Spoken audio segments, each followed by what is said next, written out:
സുഹൃത്തുക്കളെ, ഞാൻ വന്നേക്കുന്നത് അതേ ഒരു വണ്ടി കണ്ടോ, ഫസീനോ, യമഹയുടെ ഫസീനോ. നല്ല റൈഡിങ് കംഫർട്ടബിളുള്ള നല്ല ഒരു സ്കൂട്ടറാണ്, ഓടിക്കാൻ നല്ല സുഖമുള്ളൊരു വണ്ടിയാണ്. പക്ഷേ ഇതിൻ്റെ ഒരു ചെറിയൊരു അപാകത എനിക്കിപ്പോൾ കണ്ടതാണ്. യമഹ കമ്പനിക്ക് പറ്റിയ ഒരു ചെറിയൊരു അപാകതയാണ്. അത് ഒന്ന് കാണിക്കാൻ വേണ്ടിയിട്ട് വന്നതാണ്. അതിൻ്റെ കംപ്ലൈൻറ്റ് എന്ന് വെച്ചാൽ സീറ്റ് ഫൈബറിൻ്റെ അടിയിലായിട്ടൊരു എയർ ഹോള് കമ്പനി ഇടുന്നുണ്ട്. എല്ലാ വണ്ടിക്കും ഉണ്ട്, ചെറിയ ചെറിയ ഹോളുകളാണ് സാധാരണ വണ്ടികളെല്ലാം ഇടുന്നത്. ഇത് മാത്രം ഇച്ചിരി വലിപ്പം കൂടിയ ഹോളായതുകൊണ്ട് സീറ്റിൻ്റെ കുഷ്യൻ അതിലൂടെ ഇറങ്ങി അത് കംപ്ലൈൻറ്റ് വന്നു. അപ്പോൾ ഞാൻ ഓർത്തു ഈ ഫസിനോയ്ക്ക് മാത്രമേ ഉള്ളൂ, നമ്മൾ ശ്രദ്ധിക്കാറുണ്ടാവില്ല, ആരും തന്നെ ശ്രദ്ധിക്കില്ല. ഞാൻ ഓർത്ത് ഈ ഫസിനോയ്ക്ക് മാത്രമേ ഉള്ളൂ ഈ കംപ്ലൈൻറ്റ് ഉണ്ടാവുള്ളൂ എന്ന് ഓർത്തു. പക്ഷേ യമഹയുടെ ആൽഫ ഓർമ്മ കൂടി ഇരിക്കേണ്ടത്. അപ്പോൾ അതിൻ്റെ നോക്കിയപ്പോൾ അതിൻ്റെ സെയിം ഹോളാണ് ഇട്ടിരിക്കുന്നത്. ആ ഹോള് കാരണം നമ്മൾ ഇരിക്കുമ്പോൾ ഈ കുഷ്യൻ പ്രസ്സായിട്ട് ആ ഹോളിൻ്റെ അതേ വട്ടത്തിൽ അകത്തേക്ക് തള്ളി വരും. അപ്പോൾ പിന്നെ അത് കുഷ്യൻ കംപ്ലൈൻ്റ് ആയി പോവും. പിന്നെ അതൊന്നും ചെയ്യാൻ പറ്റില്ല. ആരെങ്കിലും സീറ്റ് കവർ മാറുന്നുണ്ടെങ്കിൽ സീറ്റ് കവർ മാറുന്ന സമയത്ത് ആ കുഷ്യൻ ഇളക്കി ആ ഫൈബറിൻ്റെ അടിയിലായിട്ട് ഹോൾ കുറച്ച് വട്ടം കുറച്ച് ഒരു ഫൈബർ എന്തെങ്കിലും പീസ് വെച്ച് അത് അടയ്ക്കുവാണെന്നുണ്ടെങ്കിൽ സീറ്റ് പോകാണ്ടിരിക്കും. രണ്ട് വണ്ടിക്ക് ഇപ്പോൾ ഞാനത് കണ്ടു, സെയിം കംപ്ലൈൻറ്റ്. അത് കാണിച്ചു തരാം. ഇതാണ് ഞാൻ ആ പറഞ്ഞ ഹോളും അതിൻ്റെ കംപ്ലൈൻറ്റും. ഇത് കണ്ടോ, ഈ ഫോം ഇങ്ങനെ പോയി കഴിഞ്ഞാൽ ഫോമിന് നല്ല വിലയാവും. അത് മൊത്തമായിട്ട് മേടിക്കാനാണ് കിട്ടുള്ളൂ. ഇത് നമ്മൊന്നും ചെയ്യാൻ പറ്റില്ല. അപ്പോൾ ഇത് ഇങ്ങനെ ഇതിൻ്റെ ഉള്ളിൽ ഒരു ഫൈബർ ഇങ്ങനെ വെച്ചിട്ട് ചെറിയൊരു ഹോള് കൊടുക്കുകയാണെന്നുണ്ടെങ്കിൽ കുറച്ച് ലൈഫ് കിട്ടും. ആരെങ്കിലും കവറൊക്കെ അഴിക്കണ സമയത്ത് ചെയ്യേണ്ട ഒരു പരിപാടിയാണ് കേട്ടോ.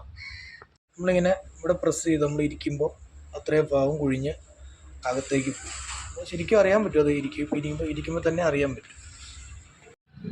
ഇതാണ് നമ്മളവിടെ പ്രസ് ചെയ്യുമ്പോൾ ഇവിടെ തള്ളി വന്നെ ഇത്രയും ഭാഗം പോയി. അതിൻ്റെ ഇതേ കംപ്ലൈൻറ്റ് തന്നെ വേറൊരു യമഹയുടെ തന്നെ ആൽഫ എന്ന് പറഞ്ഞ സ്കൂട്ടറിൽ ഞാൻ കണ്ടു. അത് നമുക്കൊന്ന് കാണിച്ചു തരാം.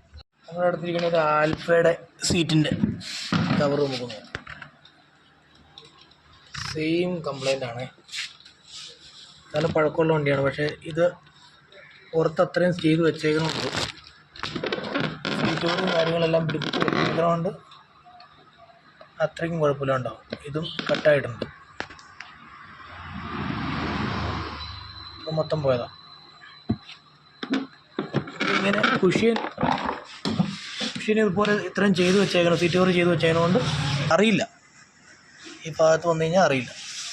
ഇത് സുസുക്കിയുടെ ആക്സസ്, ഇതിൻ്റെയൊക്കെ ഉണ്ടോ കറക്റ്റായിട്ട് ഈ ചെറിയ 2-3 ഹോളുകൾ ഒഴിച്ചാൽ വേറെ ഹോളൊന്നുമില്ല, ഒരു കുഴപ്പമില്ല. ഒരു ആക്റ്റീവയുടെ ഉണ്ട്, ആക്റ്റീവയുടെ ആണല്ലോ, ആക്റ്റീവായി. അതിൻ്റെ ആക്റ്റീവയുടെ സീറ്റാണ്. ഇതുണ്ടോ, ഇതിന് ഈ ചെറിയ 2 ഹോളുകളേ ഉള്ളൂ, ഒരു പ്രശ്നമില്ല, ഒരു കംപ്ലൈൻറ്റും വരുന്നില്ല.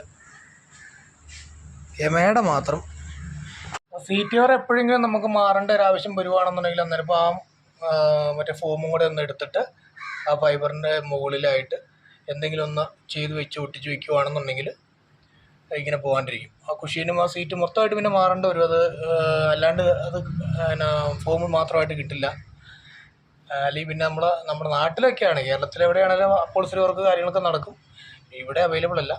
എന്നാലും എല്ലാവരും വണ്ടി ഒന്ന് ചെക്ക് ചെയ്യുക. ഓക്കെ.